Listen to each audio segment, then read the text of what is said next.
பொன்மலை சந்தைக்கு ஃபிஷ் வாங்க போயிருந்தேன். நிறைய வகையான ஃபிஷ் வச்சிருந்தாங்க. ஸோ கலர் கலராக ஃபிஷ் இருக்கு. ஸோ ஃபிஷ்ஷு செம்மையாக இருக்குது எல்லா ஃபிஷ்ஷை பார்க்க. ஸோ பொன்மலை சந்தையில் பார்த்தீங்கன்னா நம்ம திருச்சியில் இருக்கிற பொன்மலை சந்தையில் புதுசு புதுசான மீன்லாம் நிறையா வந்திருக்கு. அந்த சைடு அப்படியே மீன் வாங்க போன நேரத்தில் அப்போ அங்கே வந்துட்டு இருக்கும்போது ஏதாச்சும் நல்லா சாப்பிட்ணுன்னு தோணுச்சு. அப்போ அந்த ரோட்டில் வர வழியில நடந்து வந்துட்டு இருக்கும்போது தான் இந்த ஒரு கடையை நான் பார்த்தேன். So brownie, chicken lollipop, veg lollipop, chicken cutlet, veg cutlet அப்படின்னு சொல்லிட்டு ரோல் அப்படின்னு சொல்லிட்டு எல்லா வகை டிஷ்ஷும் வச்சுருக்காங்க. ஸோ எல்லாமே வேறு லெவலில் இருக்குது. ஸோ எல்லாமே நமக்கு ஏற்ற பட்ஜெட்டில் தான் இருக்குது. ஸோ இப்போ திருச்சியில் இருக்கிற பொன்மலை சந்தைக்கு நீங்கள் போனீங்க அப்படின்னா இந்த கடையை மறந்துடாதீங்க. ஸோ இது ஃபிஷ் இருக்கிற இடத்துல தான் இந்த இடம் இருக்குது. ஸோ ஃபிஷ் மார்க்கெட்டிங் இருக்கிற இடத்துல கரெக்டாக இருக்குது. ஸோ ஒருத்தான ஒரு ஃபுட்டு தான் இது. அங்கே போய் நான் சாப்பிட்டேன். இங்கே நான் ப்ரௌனி ட்ரை பண்ணேன். ஸோ அது 40 rupees. ஸோ 40 rupeesக்கு ஒர்த்தாகவே இருந்துச்சு.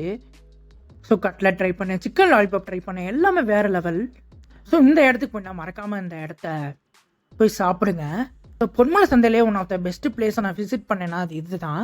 நீங்களும் மறக்காமல் விசிட் பண்ணுங்கள்.